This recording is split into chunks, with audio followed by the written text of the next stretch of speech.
New education policy.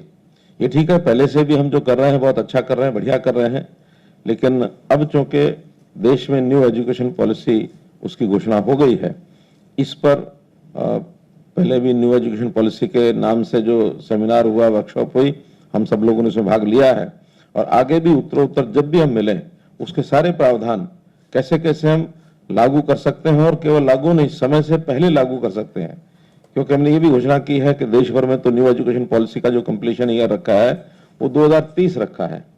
हमने तय किया है कि इसको हम क्यों ना 2025 तक पूरा करें, और अगर 2025 तक पूरा करना है तो इसमें सबका अपना अपना योगदान चाहिए। उच्च शिक्षा में इसको लागू करने के लिए हम बड़ी आसानी से इसको लागू कर सकते हैं, फिर आगे उसके बाद स्कूली एजुकेशन के अंदर या मेडिकल एजुकेशन में या फिर टेक्निकल एजुकेशन में, उनमें भी सब में हमको उसको लागू करना है। तो न्यू एजुकेशन पॉलिसी के आधार के ऊपर हम जितने आयाम हैं उनको तत्परता से, कुशलता से और समयबद्ध तरीके से उसको पूरा करेंगे, ऐसा मैं आशा करता हूं। हमारी लगभग 50 यूनिवर्सिटीज हैं कुल मिलाकर के हरियाणा में, सरकारी प्राइवेट मिला करके 21 सरकारी हैं। अच्छा, उसमें मेडिकल और सब मिला करके, टेक्निकल सब मिला करके 21 है, वैसे 14 है। तो भी 21 यूनिवर्सिटीज हमारा जो एक बहुत बड़ा एक ताकत है, और इस ताकत को हमको न केवल हरियाणा में ही इसका अच्छा प्रदर्शन करना है, न केवल देश में बल्कि दुनिया में भी इसकी धाक जो है जानी चाहिए। हमारे यहाँ अच्छी यूनिवर्सिटीज भी जिनका ग्रेड ए और A+ भी आ गया है, ऐसी यूनिवर्सिटीज आ गई हैं, तो हर एक यूनिवर्सिटी अपना ग्रेड कैसे ऊंचा उठा सके। हालांकि हमारे यानी हरियाणा में शिक्षा केंद्र के नाते से हम आगे बढ़ने के लिए बहुत कुछ हमारे पास है, और लोकेशनल एडवांटेज भी हमारी है, क्योंकि हरियाणा जो है दिल्ली के 3 तरफ हरियाणा है, और दिल्ली देश की राजधानी होने के कारण से दुनिया के जो ऐसे देश हैं जो शिक्षा भारत में लेना चाहते हैं, उनकी अप्रोच दिल्ली के साथ हरियाणा बहुत आसानी से है। 2 नगर तो ऐसे हैं जो विश्वव्यापी, जिनका नाम प्रचलित खूब है, यानी गुरुग्राम, और दूसरा मैं कहूँगा कुरुक्षेत्र, क्योंकि कुरुक्षेत्र नाम, चाहे वो हमारी सांस्कृतिक, आध्यात्मिक, धार्मिक नगरी होने के नाते दुनिया के अंदर उसका भी नाम है। गीता जयंती का जो स्वरूप हमने खड़ा किया पिछले 3-4 साल में, तब से तो विदेशों के लोग बहुत आते हैं, और विदेशों में कुरुक्षेत्र की पहचान बनी है, और उद्योग जगत के नाते से गुरुग्राम की पहचान बनी है।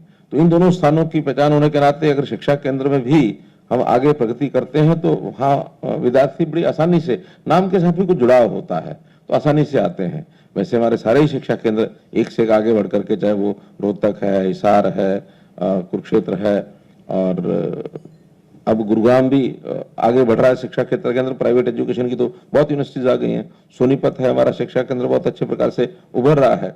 तो इन स्थानों पर हम विशेष तौर पर जब विदेश के लोग जो शिक्षा लेने आते हैं, उनके आकर्षण का भी कोई ना कोई केंद्र जरूर बनाए, ताकि न केवल अपने ही देश के विद्यार्थियों को बल्कि बाहर के विद्यार्थियों को भी हम इसमें अगर हम जोड़ पाएंगे तो उसके लिए एक अच्छा एक प्रयोजन रहेगा। इसके लिए एक विषय मैंने पहले भी 2-3 बार बैठकों में निकाला है, उसको भी विचार जरूर करना चाहिए, वो है हमारा एलुमनाई मीट। एलुमनाई मीट से कई पर्पज हल होते हैं। एक तो विदेशों में जो लोग गए हुए हैं वो अगर आएंगे जाएंगे तो यहाँ उस समय जो शिक्षा वो ले रहे थे शायद वो लेवल अपना नहीं था, आज जैसे लेवल बढ़ा है, उनको जानकारियां मिलेंगी तो उन जानकारियों को वहां जा करके उन देशों में भी रखेंगे, वहां हमारा जो आधार बढ़ने में और सहायक होता है। दूसरा, विदेशों में तो बहुत यूनिवर्सिटीज ऐसी हैं जो एलुमनाई के आधार पर ही उनकी टोटल फाइनेंसिंग होती है। वो फाइनेंसिंग भी एलुमनाई बहुत अच्छे लेवल पर पहुंच जाते हैं। आज हमारे यूनिवर्सिटीज के अगर सब लोग उसका ध्यान करेंगे तो बहुत अच्छे पोजीशन पर वो पहुंचे हुए हैं। ऐसे लोगों के सहयोग से हमारी यूनिवर्सिटीज की जो फाइनेंशियल पोजीशन है उसको भी हम मजबूत कर सकते हैं। तो इसलिए एलुमनाई मीट हर वर्ष हमारे यूनिवर्सिटी का होना चाहिए।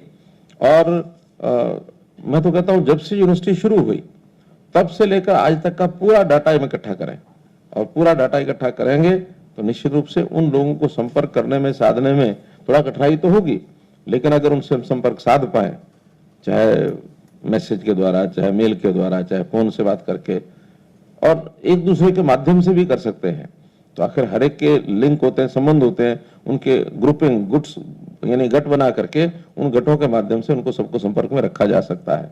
तो ऐसा कुरुक्षेत्र यूनिवर्सिटी ने तो मुझे बताया कि हम जल्दी एक एलुमनाई मीट करने वाले हैं, शायद कोई डेट भी तय हो गई है, 19 अगस्त एलुमनाई मीट वो करेंगे, 19 अगस्त।